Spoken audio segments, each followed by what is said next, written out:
wonderful craftsmanship, and he is, you know, he has this Italian music going on, and he has all the shoes, and he works, the smells of glue, and it's wonderful.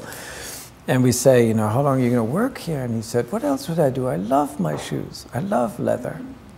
You know, that's what a guy. And, you know, that's what being a disciple of Christ involves, because he's the Lord of the universe. He isn't just the Lord of salvation. He's the Lord of the universe. He made a real world of stuff. Let's figure out what stuff there is. Let's use it correctly.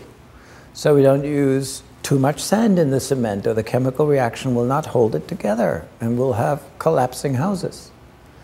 Let your word be yes and no, you know. Let there be truth and no corruption, and so forth. Does that answer? Then hope. Then hope. Well, the hope is, thank you.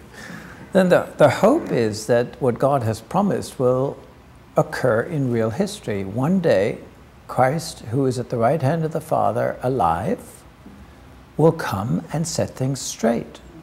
One day he will come down the street and say, this nonsense that's been here for a while will no longer be here. I'm in charge now.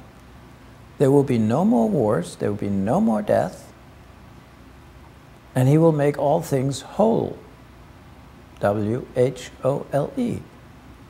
And then we'll be able to live as Adam and Eve were intended to live, without the interruptions of pain, aching bones, death, nasty neighbors.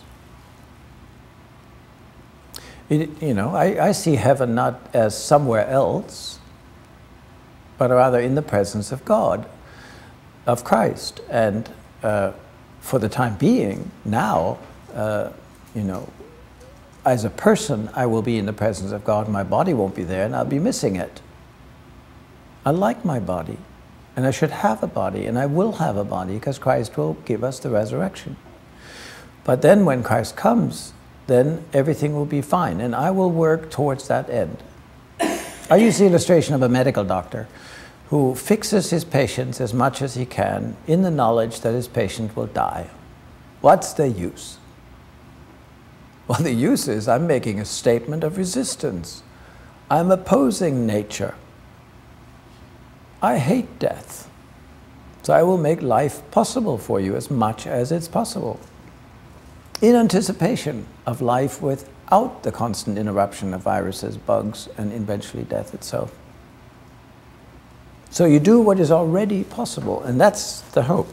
The hope isn't that somehow by itself everything will get better, or, you know, Ernst Bloch writes about the principle of hope. You act as if you had hope, and then that way you keep on going. Well, not if you're somewhat thinking and you realize, you know, that's what people have done forever, and the hope has been always punished by the reality that one day your life is at the end anyway.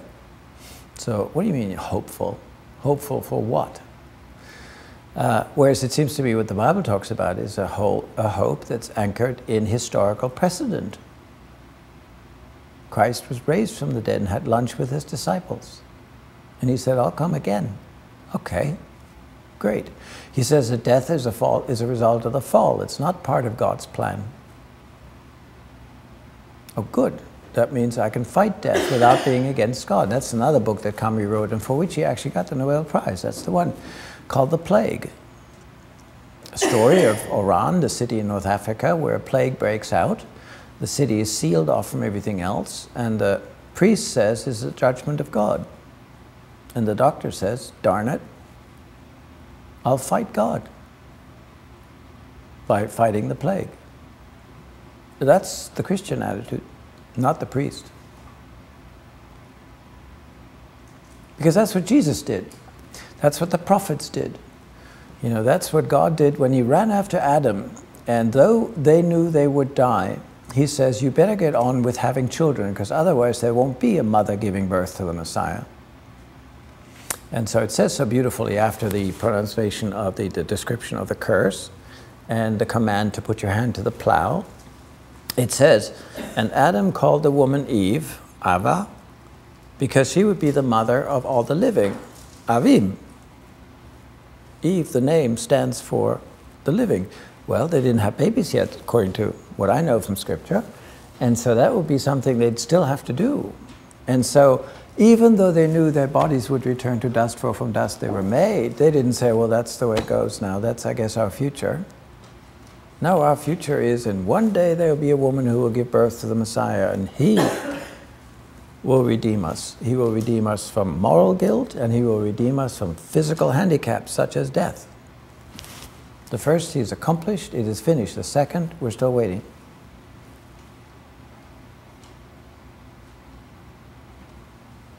So that's the bigger hope. The smaller hope is that you can actually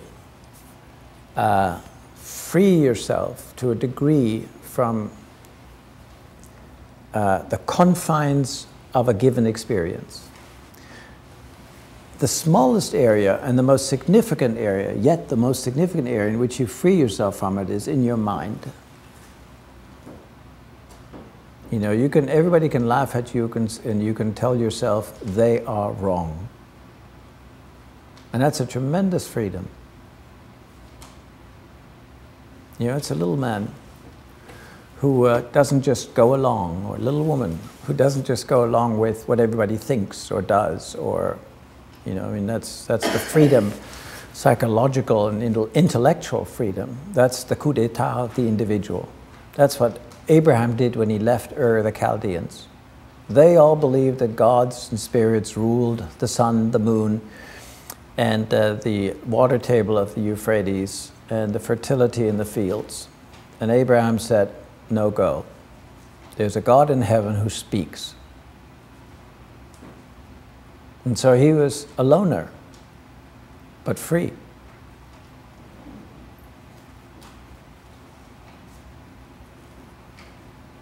Yes, sir. I'm only coming into this at the end of the series, incredibly, because you may have made the point earlier, but I'd be curious about your thoughts concerning the fundamental differences between Christians and Jews. I'm sorry? Fundamental Christians and Jews. The fundamental difference? Well, in one sense, and that I've always explained when I was in Russia, and as a German, I was assumed to have been anti-Semitic.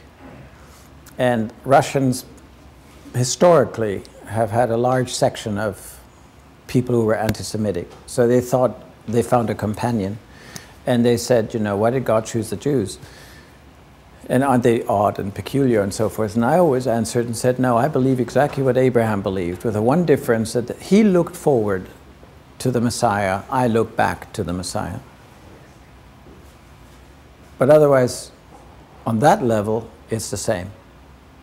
There are some differences in the sense that I think the Jews were called to be a specific people, to express a holiness in practice, to separate themselves, to clarify what holiness involves, which I must pursue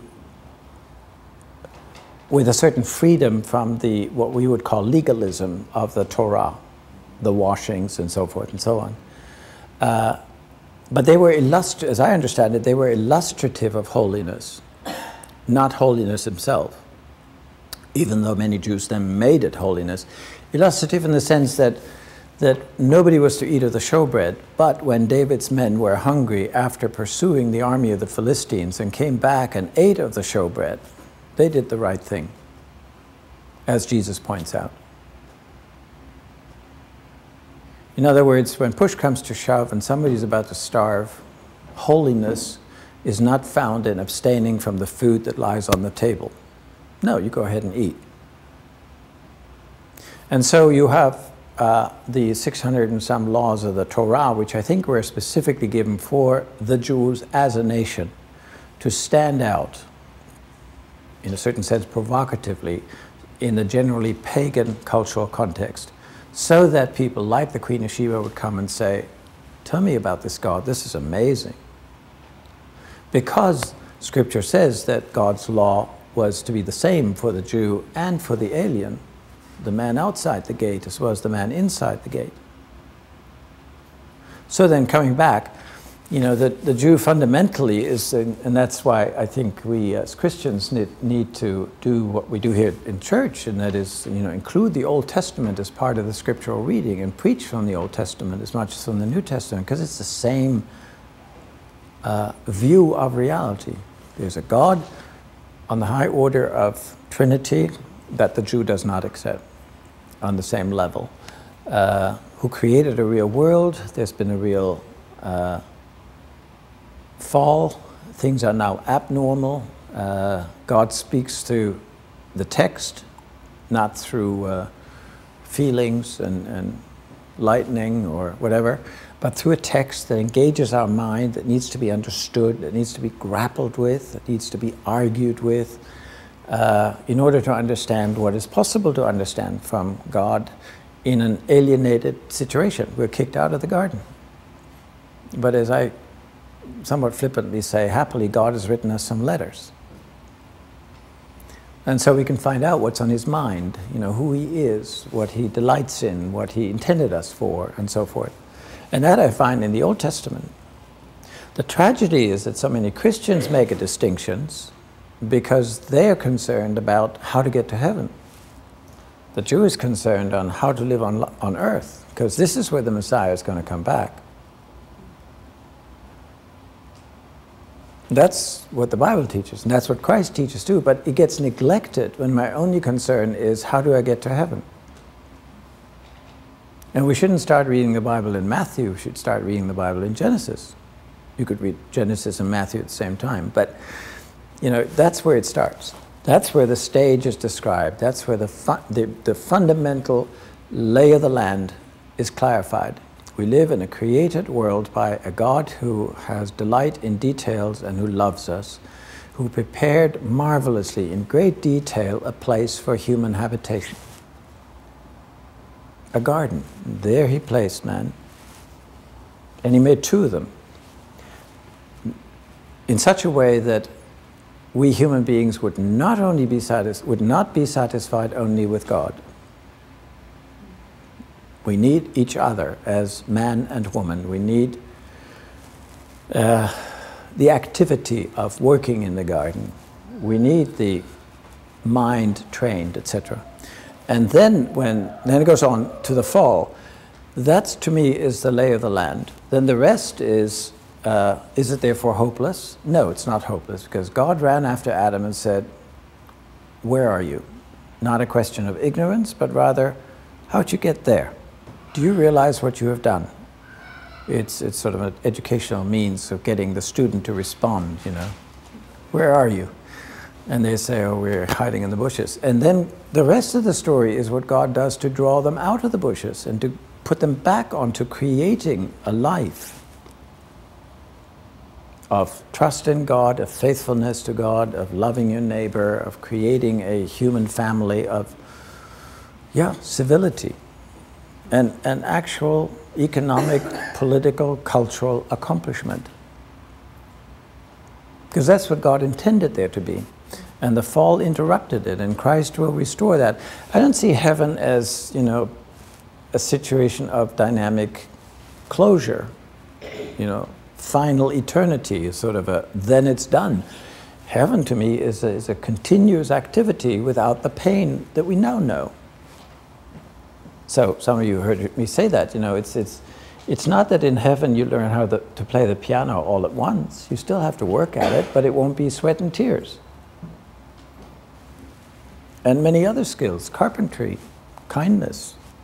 You know, you won't have the sin and the effects of sin, but human accomplishment, gradually growing inside, refinement of motor operation, has nothing to do with the fall. It has everything to do with being a human being.